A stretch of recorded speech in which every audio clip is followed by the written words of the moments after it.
Guys, welcome to education. देखिए, differentiation की एक सीरीज़ हमने देखी है। उसमें मैंने 4 वीडियोस बनाए हैं। उन 4 वीडियोस में मैंने आपको basic differentiation, product rule, question rule और चेन रूल के बारे में समझाया है। इन 4 चीज़ों को जानकर आपको फिजिक्स के न्यूमेरिकल सॉल्व करते समय किसी भी प्रकार की डिफ़िकल्टी नहीं आएगी। लेकिन मैंने रूल्स बताए तो उसमें 2-2, 3-3 एग्जांपल्स लेकर के आपको समझा दिया था और फिर कहा था कि हम लोग प्रैक्टिस क्वेश्चंस लेकर भी आएंगे। तो अब प्रैक्टिस क्वेश्चंस की इस वीडियो में आइए, आपका स्वागत है। और हम लोग आज कुछ क्वेश्चंस को एंजॉय करते हैं जो कि मिक्स्ड होंगे। मिक्स्ड यानी कि आपको पहले से खुद पे पहचानना पड़ेगा कि यहाँ पे कौन सा रूल लगना है, ठीक है। तो देखिए, सबसे पहला क्वेश्चंस या पहला एग्जांपल मैं उठा लेता हूँ। d/dx of x cube plus 3x square plus 5x into sine x, ये लिखा है। तो अब इसको देखकर ही आपको पहचानना है कि ये क्वेश्चन में क्या करना है। हमें साफ साफ दिखाई दे रहा है कि ये एक अलजेब्रिक पॉलिनोमियल है और ये एक ट्रिग्नोमेट्रिक फंक्शन है। तो इसका मतलब दो ये अलग अलग फंक्शन हैं और मल्टीप्लाई में लिखे हैं और उनको हमें क्या करना है, डिफरेंशिएट करना है। तो इसका मतलब है कि देखकर ही समझ में आ गया कि प्रोडक्ट रूल लगेगा। लेकिन प्रोडक्ट रूल लगाते समय जब हम इसको डिफरेंशिएट करेंगे तो इसमें बेसिक डिफरेंशिएशन लगेगा। बेसिक डिफरेंशिएशन मतलब बस वही प्लस माइनस वाला डिफरेंशिएशन। तो देखिए कैसे लगेगा, सिंपल तरीका। तो मैंने प्रोडक्ट रूल आपको सिखाया था। अगर आपने नहीं देखा है तो आप प्लीज पहले, दूसरे, तीसरे और चौथे वीडियोस को जरूर देखिए। छोटे छोटे वीडियोस हैं, आपको आसानी से समझ में आ जाएगा, बहुत आसानी से। फिर प्रैक्टिस क्वेश्चंस पर आएंगे तो प्रैक्टिस करना आपको आसान लगेगा। चलिए देखते हैं। सबसे पहले रूल क्या कहता है, पहले इसको आप मानिए फर्स्ट फंक्शन, इसको मानिए सेकंड। तो फर्स्ट की कॉपी यानी फर्स्ट को एज इट इज उतार लीजिए। x cube plus 3x square plus 5x, first को कॉपी कर लो एज इट इज। दूसरे का डिफरेंशिएशन, तो दूसरे का डिफरेंशिएशन प्लस दूसरे को एज इट इज कॉपी कर लो पहले का डिफरेंशिएशन यानी फर्स्ट का differentiation. x cube plus 3x square plus 5x। तो अभी क्या हो जाएगा, पहले की कॉपी तो एज इट इज कॉपी करके रखना है, कुछ नहीं बदलाव करना उसमें, बस ये कॉपी हो गया। sin x का डिफरेंशिएशन फॉर्मूला बताया है, कितना होता है, cos x। sin x का डिफरेंशिएशन cos x प्लस फिर sin x को कॉपी कर लिया, इसको डिफरेंशिएट करना है। तो भाई 3 अलग अलग टर्म हैं, प्लस में लिखे हुए हैं, तो उनका अलग अलग डिफरेंशिएशन कर दीजिए। बस क्या हो जाएगा, x क्यूब का डिफरेंशिएशन 3x स्क्वायर, कैसे हुआ, nx to the power n minus 1 plus 3 constant है, बाहर रखिए as it is. x square का डिफरेंशिएशन 2x, फिर प्लस का 5 कांस्टेंट है, बाहर रखिए, x का डिफरेंशिएशन 1। तो अब पूरा सॉल्व करके लिख सकते हैं क्या, x cube plus 3x square plus 5x into cos x, और बस इसको लिख सकते हैं कितना, 3x square plus 6x plus 5 into sine x। Simple. तो कुछ मुश्किल लगा, नहीं, बिल्कुल मुश्किल नहीं है। और यही छोड़ देना, इसके आगे नहीं जाना है। प्रोडक्ट रूल लगाया, आंसर आ गया। चलिए क्वेश्चन नंबर 2, एग्जांपल नंबर 2 की ओर चलते हैं। एग्जांपल नंबर 2 मान लीजिए कहीं दिया गया है आपको, d/dx of x cube plus 3x upon x minus sine x, कुछ भी ऐसे दे सकता है।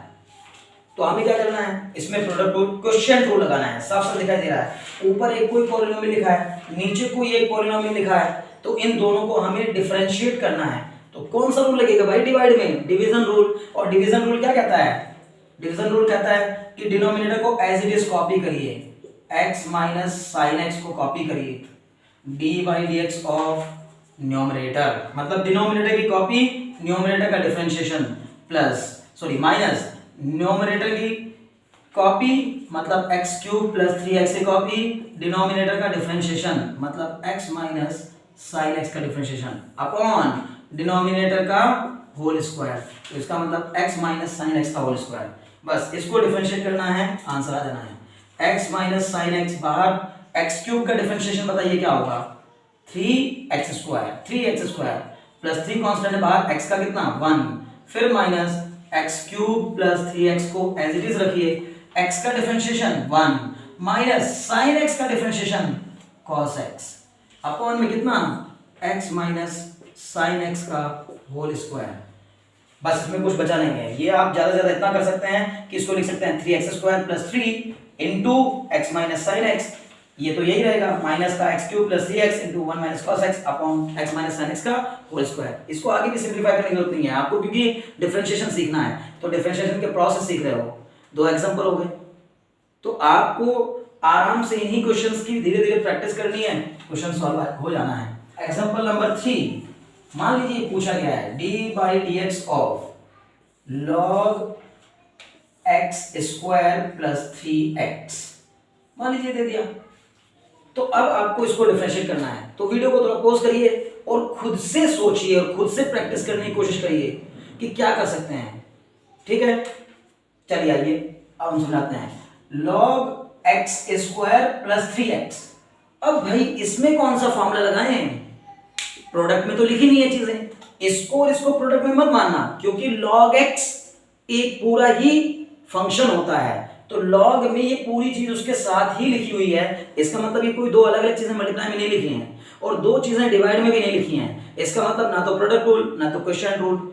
और फिर बेसिक फार्मूला कोई ऐसा है क्या डायरेक्ट?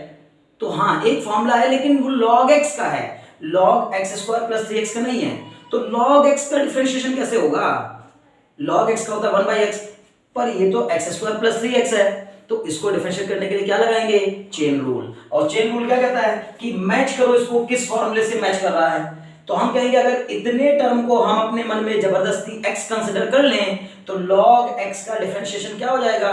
1/x। तो इसका मतलब log x का हो गया 1/x, लेकिन जिसको आपने x माना है उसी को तो नीचे लिखोगे। अब जिसको आपने x माना उसको इसका डिफरेंशिएशन हो चुका, और जिसको x मानते हैं, याद होगा आपको मैंने बताया था, जिसको x मानते हैं जबरदस्ती उसको फिर से डिफरेंशिएट करते हैं और उसको मल्टीप्लाई में लिखते हैं। तो इनटू d/dx ऑफ कितना? x स्क्वायर प्लस 3x, तो कितना हो जाएगा? 1/x स्क्वायर प्लस 3x, और इसका डिफरेंशिएशन करेंगे तो x स्क्वायर का डिफरेंशिएशन 2x और 3x का डिफरेंशिएशन 3 कांस्टेंट x का 1, तो आंसर क्या आ जाएगा? 2x plus 3 upon x square plus 3x, यही आंसर है इसका। तो कितना आसान लगा क्वेश्चन, नोट डाउन कर लेंगे। नेक्स्ट एग्जांपल नंबर 4 पर आ जाइए। मान लीजिए चौथा क्वेश्चन कोई और देखते हैं। तो चौथे क्वेश्चन में मान लीजिए पूछा गया हमसे d/dx of x square x cube plus 3 की पावर 10, इसको डिफरेंशिएट करना है। तो इसको डिफरेंशिएट करने के लिए क्या करोगे? d/dx of x cube plus 3 की पावर 10, तो ये हो जाएगा चेन रूल। क्यों चेन रूल? क्योंकि इसका डायरेक्ट कोई फॉर्मूला नहीं है, प्रोडक्ट रूल इस पे लगना नहीं है, क्वोशिएंट रूल इस पे लगना नहीं है, तो फिर चेन रूल ही अप्लाई होगा। और चेन रूल अप्लाई करने के लिए कौन से फॉर्मूले से मैच करेगा? तो हम कहेंगे d/dx ऑफ x की पावर n। अगर हम इसको जबरदस्ती अपने मन में x मान लें तो x की पावर n का डिफरेंशिएशन क्या हो जाएगा? n x to the power n-1, x cube plus 3 की पावर 9, लेकिन जिसको भी x माना था उसी को यहाँ लिखेंगे। तो 10x की पावर 9 इनटू जिसको आपने जबरदस्ती x माना उसका फिर से करेंगे, तो ये हो जाएगा आपका x क्यूब प्लस 3। तो अब कितना हो जाएगा ये? 10x क्यूब प्लस 3 की पावर 9। इसमें कुछ बदलाव नहीं करना, उसको ऐसे ही छोड़िए बस। और अब इसको डिफरेंशिएट करिए, तो इससे आगे चलने जाने की जरूरत नहीं है। x क्यूब का डिफरेंशिएशन 3x स्क्वायर और 3 का 0, क्योंकि कांस्टेंट का डिफरेंशिएशन क्या होता है? 0, तो इसका 0 हो गया। पूरा मिला के क्या बन गया? 10 इंटू 3x स्क्वायर मतलब 30x square into x cube plus 3 की पावर 9। ये भी आराम से सॉल्व हो गया। ठीक, तो ऐसे ही आप एक और एग्जांपल लीजिए, एग्जांपल नंबर 5।